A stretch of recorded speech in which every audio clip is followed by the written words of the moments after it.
या टायमाला आपल्या ब्लॉगची सुरुवात जरा गावातून होते.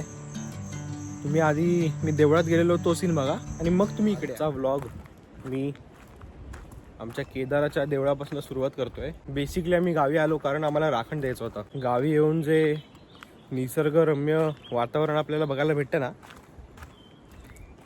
ते खूपच भारी आहे. माझ्या मागे तुम्हाला आवाज येतोय का? नीट आहे का? तुझा आवाज येतोय ना तो पाण्याचा आहे. बाजूलाच जगबुडी नदी आहे, म्हणजे इथून खाली उतरल्यावर. मी लहान असताना जायचो पण आता नाही जात. आता बाबा रिस्की वाटतं खूप. माझं जरा या पिंपलकडे थोडंसं दुर्लक्ष करा, खूप इरिटेट करतोय मला तो. पण हे जरा आजूबाजूचं तुम्हाला मी दृश्य दाखवतो.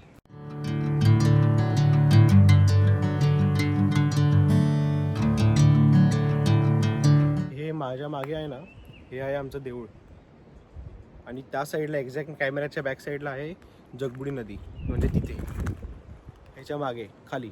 लहान होतो ना तेव्हा आम्ही चालत यायचो घरापासून इथपर्यंत. अर्धा तास जरासा लागायचा, 20 मिनटं अर्धा तास. आता चालत घंटा येत नाही आम्ही, कारण आता काय गाडी आहे. गाडी असल्यावर गाडी घेऊनच येणं प्रेफर करतो. काहीच नाही आहे आजूबाजूला, सगळं जंगल आहे.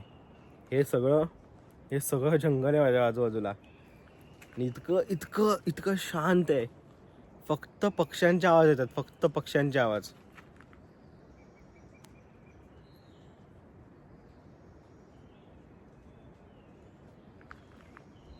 आपलं कोकण जे आहे ना, कोकणासारखं निसर्ग कुठेच नाही जगात, कुठेच नाही.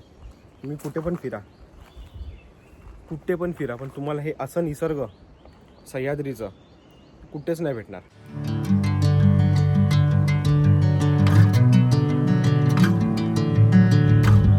हे जे तुम्ही आता बघताय ना, हे आमचं होते जुन्या मूर्त्या. ती रेखीव होत्या, म्हणजे त्या टायमाला ह्यांनी बनवलेले, ज्यांनी कोणी बनवले असतील. किती छान आणि रेखीव मूर्त्या आहेत त्या. आता हे फक्त अशा बाजूला ठेवले आहेत कारण आतमध्ये देवळात नवीन मूर्त्या आहेत. आता तुम्हाला मी ट्रान्झिशन दाखवतो.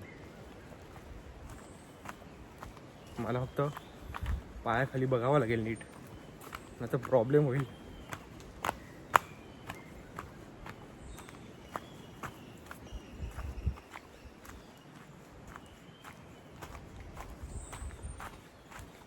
पळावं लागेल, पाऊस आलाय जोरात, माझ्याकडे छत्री नाही.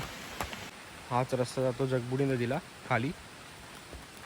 अजून बरीच खाली आहे पण आम्ही काय तिकडे जात नाही ऑब्वियसली. माझ्या समोरच एक ना झाड आहे खूप मोठं, आणि मी 100% बोलू शकतो हे खूप जास्त जुनं झाड आहे. म्हणजे त्याची खालचं ते विड्थ आहे ना, ते बघता खूप जास्त जुनं झाड आहे. मी तुम्हाला दाखवतो.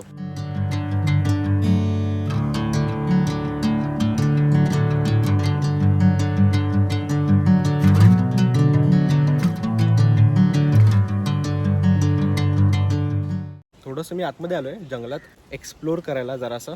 तुम्हाला अजून एक सीन दाखवतो मी, अजून एक. माझ्या मागे आवाज येतो तुम्हाला?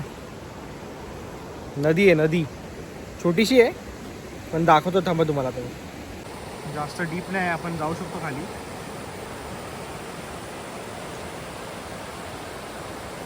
किती छान आहे.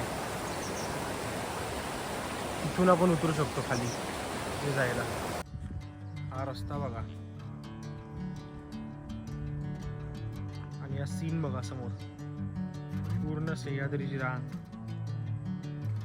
असं गावी आल्यावर पूर्ण असं निसर्गात किती छान वाटतं जायला.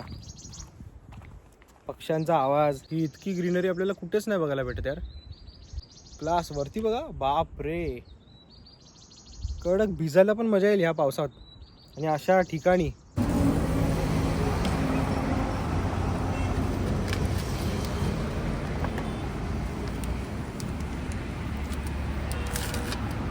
आम्ही मगाशी ते केदाराच्या देवळात गेलो होतो ना, तेव्हा तो गाडीच्या टायरमध्ये आम्हाला दिसला खिळा. आता तो पंक्चर काढायला परत खाली आणला आहे. हा बघा. आपल्याला जेव्हा आपल्या डेली लाईफमध्ये थकवा येतो, कंटाळा येतो, स्ट्रेस येतो, आपण कुठे कुठे फिरायला जातो, पण आपण जेव्हा गावी येतो ना तर तो स्ट्रेस मिटून जातो एकदम. बघा ना, आता हा रस्ता बघा, छोटा रस्ता आहे इकडे झाडी, इकडे झाडी, मध्ये हा रस्ता. असं एकदम शांत वातावरण आहे. ते जे मागे दिसतंय ना, हे बघा मागचे डोंगर बघा, ते आपल्या घरातून आपल्याला दिसतात, आपल्या घरातून.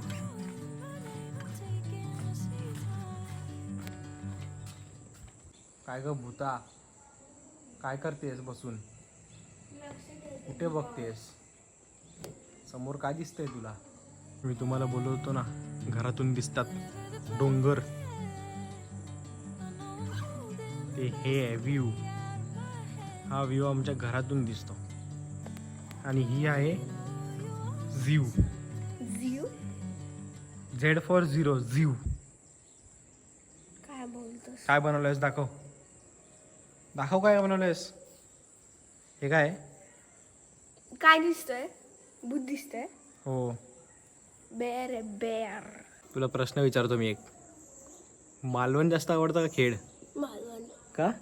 खेळ नाही आवडत. का? बोर होतं. बोर होतं कारण मॅडमला मोबाईल भेटत नाही ना चालायला, नेट नाही ना इथे. तिथे पण असतं नेट. असतं असतं पण एवढं पण नसतं. ते वर जावं लागतं तिथं. भाऊ हे मागचं दृश्य बाप रे. into golden sunlight.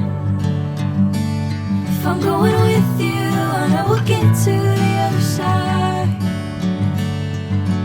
Sinking in, I know this feels right. Catching a breeze, love.